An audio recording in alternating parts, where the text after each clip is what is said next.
Si tu souhaites obtenir un entry-level job dans le IT, cette vidéo est pour toi.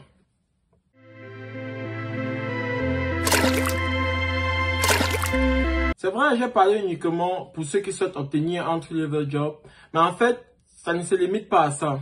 En réalité, si tu vis en Occident, tu peux être concerné directement par l'option que j'ai soulignée précédemment.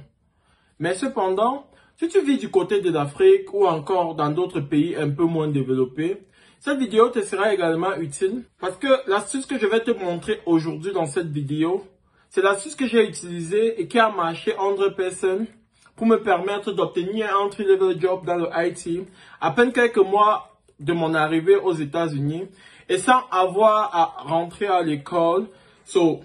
J'étais ingénieur de génie civil dans mon précédent pays et une fois aux États-Unis, j'ai décidé de faire dans du IT. Et pour cela, il est toujours important de commencer par les bases pour bien comprendre les bases. Si vous pouvez commencer par un entry-level job, déjà IT support, level 1, 2 ou 3, c'est souvent des bonnes options pour commencer, pour comprendre comment l'informatique marche et bien d'autres. Et comme je disais tantôt, si vous êtes dans des pays sous-développés où des travaux d'IT support n'existent pas vraiment, cette vidéo vous sera également utile parce que je vais vous montrer comment vous pourriez procéder pour avoir des connaissances assez poussées dans le diagnostic, les réparations et bien d'autres du hardware et une bonne partie du software d'ailleurs, ce qui concerne les téléphones, les ordinateurs et bien d'autres.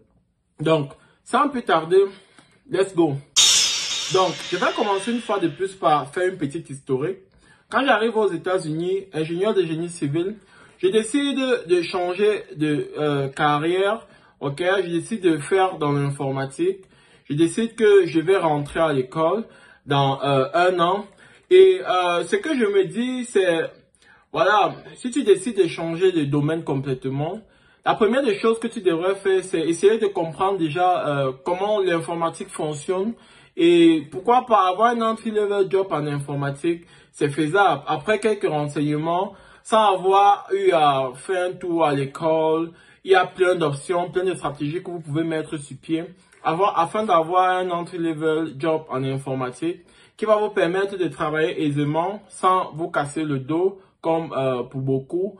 Et ceci juste demande de l'information et de la détermination, ok? Donc, sans plus tarder, quand j'arrive ici, comment est-ce que je procède donc? Après quelques renseignements, je me suis rendu compte que les IT support job en général, qui est entry-level job au niveau de l'informatique, ne nécessite pas toujours que vous soyez allé à l'école et obtenir des diplômes. Pour le cas de l'Amérique du Nord, les États-Unis en particulier, je pense que ça doit être pareil en Europe aussi. Je vais vous inviter à explorer ça à la fin de cette vidéo, ok? Donc, ce que vous devez faire simplement, c'est aller sur Udemy et taper en recherche CompTIA A+ Training, ok? CompTIA A+ Training, c'est en fait le cours qui vous permet de passer les 2 corps de la certification CompTIA, qui est la certification la plus demandée sur les travaux de IT support aux États-Unis et je suppose dans la plupart des pays développés. Donc, vous pouvez voir quelques résumés qui passent là tout de suite. CompTIA A+, Certification and Requirement, sur 10 job description que vous verrez pour un job de IT support, que ce soit level 1, level 2 ou level 3. La certification CompTIA A+, ou les connaissances sur du CompTIA A+, vous seront demandées. Une fois que vous serez sur Udemy, donc, vous allez chercher des cours. Pour ceux qui comprennent l'anglais, je vais vous recommander ce cours-ci, car c'est celui que moi j'ai pris et je l'ai trouvé tellement efficace. Et dans le corps 1 de ce cours, on va vous amener pas à pas autour de tout ce qui est du hardware, la sécurité, comprendre comment les diagnostics et les réparations basiques se font sur des ordinateurs, des téléphones, ainsi que des imprimantes. Et dans le corps 2, vous irez un peu plus en avant sur les diagnostics du côté software. Vous verrez comment utiliser quelques lignes de commande pour réaliser certains diagnostics, que ce soit sur le réseau et bien d'autres. Et il y a également un point important qui est touché, c'est l'aspect de la sécurité. La sécurité est essentielle de nos jours. Donc, surtout cet aspect-là me ferait inviter même ceux qui n'ont pas de projet à faire dans l'informatique à aller suivre ce corps de Kontia A+, parce qu'il y a tellement de données qui sont partagées autour de la sécurité. La sécurité face aux scams, la sécurité face au social engineering. Il y a quelques exemples pratiques sur comment réaliser des brute force et qu'est-ce que vous devez faire pour vous protéger face aux attaques des scammers. Chaque jour vous entendez, mon compte Facebook a été piraté, mes données bancaires ont été piratées. Comment est-ce que reconnaître que vous êtes en danger et tout. Donc, je mettrai en lien le cours que j'ai suivi qui m'a été énormément bénéfique. Et une fois que vous aurez fini de suivre ce cours-là, une fois que j'ai fini de suivre ce cours-là, vous pouvez passer votre certification, mais une fois de plus, ce n'est pas un requirement pour pouvoir obtenir un job. Parce que moi, j'ai obtenu mon job à l'époque, je n'avais pas encore de certification Kontia, mais j'avais juste des connaissances et j'ai utilisé des outils d'intelligence artificielle à partir de mes connaissances pour me build un résumé en utilisant ChatGPT, Canva pour la mise en forme.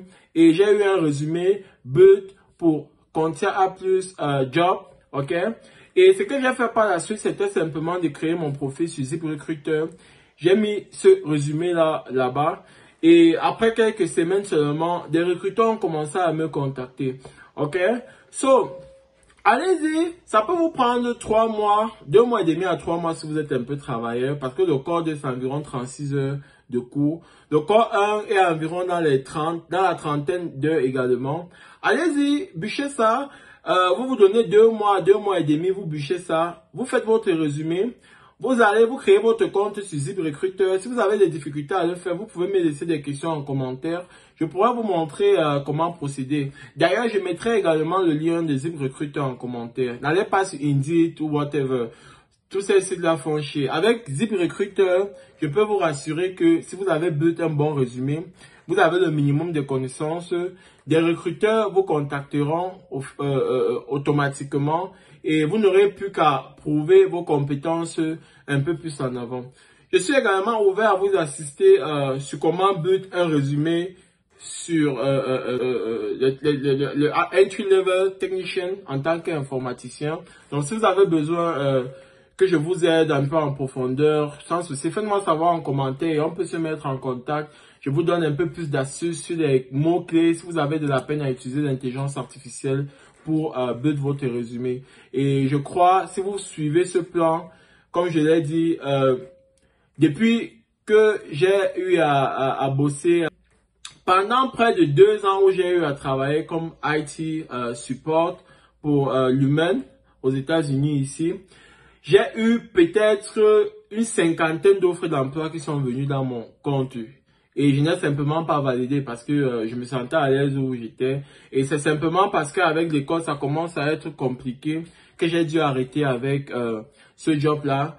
Je vais essayer de finir avec mon bachelor degree d'abord et j'explore mieux, ok? Comme je disais, c'était en même temps quelque chose que je faisais juste pour avoir de bonnes bases au niveau entry-level informatique. Et maintenant, je suis déjà ok. So, je peux finir avec mes études maintenant et travailler plus dans tout ce qui est du software development. Mais ces bases-là vont m'aider durant toute ma carrière. Mais si vous voulez juste vous arrêter à ces bases-là, vous pouvez également procéder comme je l'ai dit. Les salaires peuvent varier entre 23 $ et 30 $ de l'heure. C'est vrai que c'est pas spécial, mais c'est déjà bien pour un début. Au lieu de travailler peut-être dans des factories ou encore des supermarchés où vous allez vous casser du dos, le IT support job en général tourne autour des tickets, le ticketing system comme ServiceNow qui est celui que j'utilisais, où vous allez simplement prendre des tickets, contacter des employés, essayer des troubleshooting parfois remotely ou encore à distance.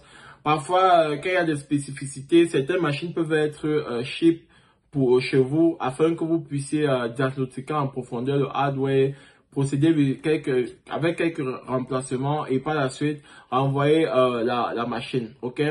C'est quelque chose que j'ai trouvé très intéressant et j'ai pensé qu'il fallait que je partage ça avec vous, ok? Donc, si vous avez des ambitions de vous lancer dans l'informatique et vous souhaitez commencer au niveau primaire, faites ce que j'ai décrit dans cette vidéo et je peux vous rassurer que vous aurez un résultat à 100% successful. Merci d'avoir regardé cet épisode jusqu'à la fin. Laissez un pouce bleu et surtout abonnez-vous pour ne pas manquer de prochains épisodes autour des astuces pratiques sur comment s'intégrer aux États-Unis, l'intelligence artificielle et le software development de façon générale avec toutes les classes que nous avons sur DevOps déjà en cours. À très bientôt. Ciao.